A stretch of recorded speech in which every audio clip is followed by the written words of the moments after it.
Right, I'm going to go through a little bit about programming, energy systems, why we program the way that we do, and a little bit of knowledge behind why we do some short wads, long wads, and mix it all and blend it all in the ways that we do.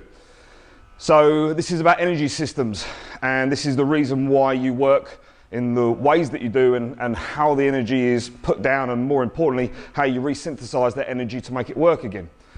So, and the system for that is called Krebs cycle, and could be a massive diagram here that wouldn't make much sense till you had the knowledge behind it.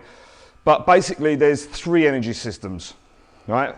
There's actually only one thing that makes your muscle go from here to here. There's only one thing that fires it off. Doesn't matter what anything else you hear, there's one thing, and that is ATP, adenosine triphosphate. And the tri bit matters, you need to know that.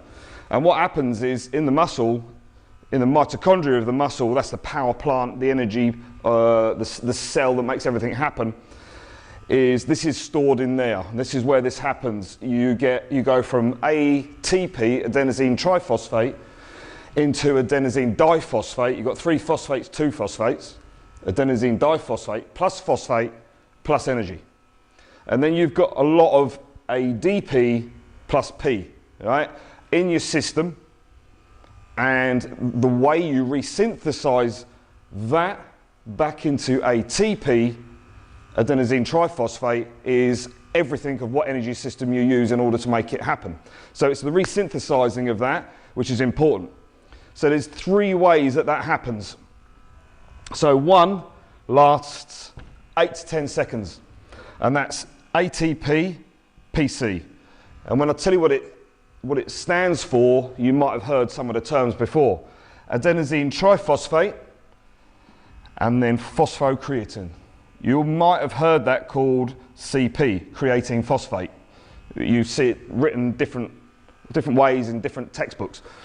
But it's ATP PC. That's your 10 seconds. That's your 100-meter sprint.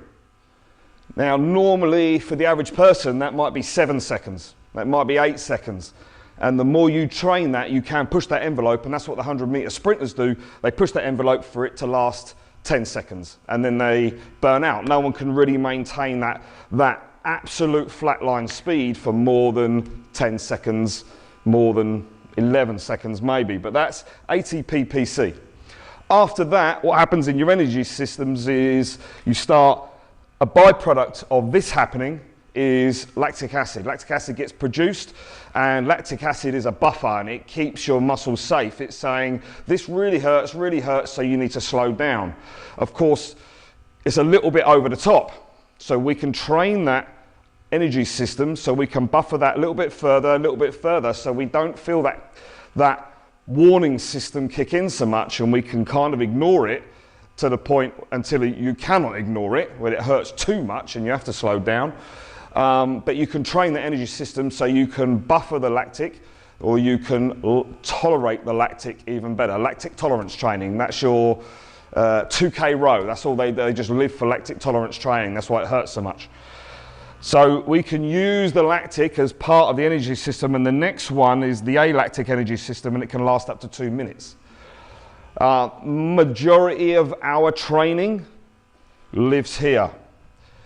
If you think about it, can you go more than balls out 2 minutes of burpees before you need to take an extra couple of breaths before you go again? Not many people on the planet. And even the top competitors in the world will, even they're doing, let's say 7 minutes of burpees, they'll be hovering under that for a good 5-6 minutes before they start pushing into that ATP PC zone where they cannot recover. So it's all about how you resynthesize ADP back into ATP, and these are the systems that make it happen. After the 2-minute mark, the intensity can really go down, and it needs to. You can't maintain that. It hurts too much lactic's being produced for your body to get rid of through the systems. So you switch to cardiovascular. Cardiovascular system, in order to resynthesize, is potentially limitless. You've got enough fat in you to last you 20 marathons. Almost anyone has.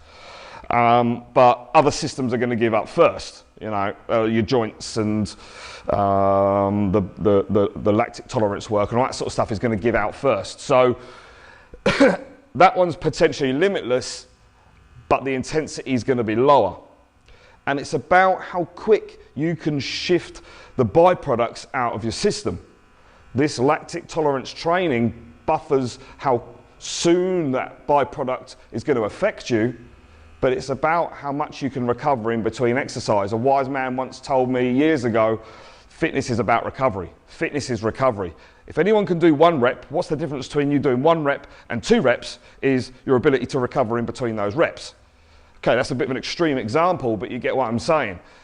The difference between 10 reps and 15 reps is your ability to not let that lactic come in so quickly, and for you to have the systems available within you to get rid of the waste products that stop you going even further. So this is the real 3. All of them are on all the time. They're 3 taps. 1 tap is going to be dominant. So you can imagine all these 3 are like these 3 taps.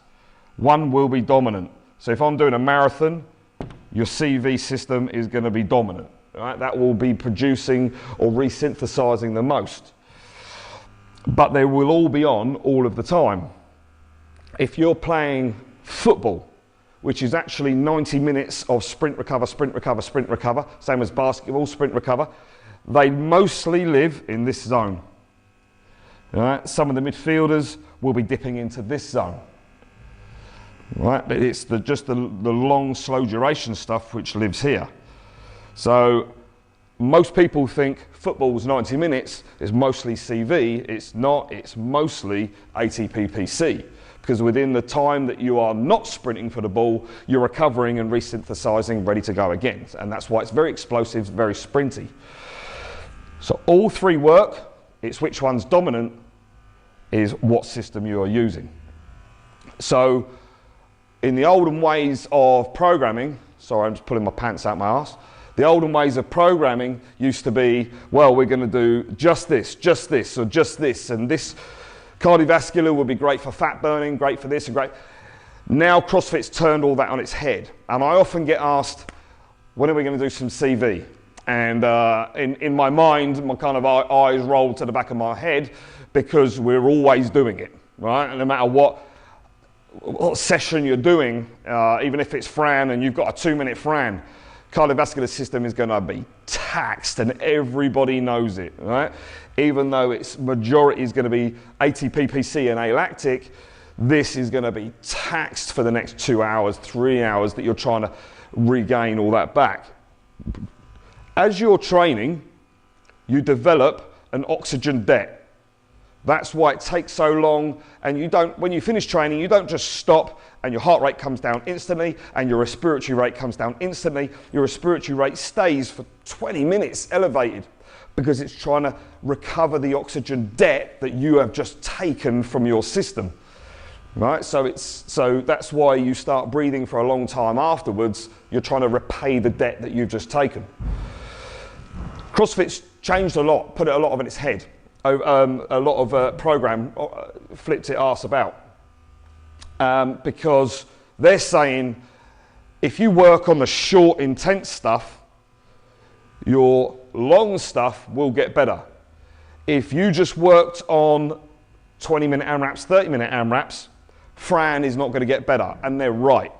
If you work on Fran, if you work on Grace, you work on Isabel, and they're the things that people generally don't do in open gym, they love a big chipper because it doesn't hurt as much, then your short stuff is not necessarily going to get better. But if you just work on those short things, not solely work on them because you do need a blend, then your long time domains will get better as well. So they really changed about how we look about programming.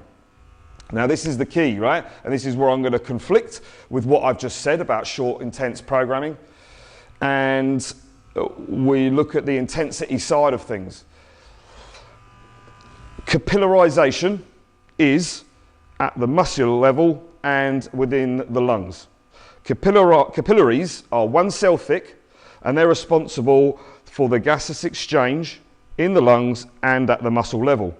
So Oxygen will be delivered and it will go through the cell membrane wall of a capillary and it will take the waste products away. So that's where gaseous exchange is. In the lungs, if you've got more capillaries that grow around the alveoli within the lungs, then you can absorb more oxygen.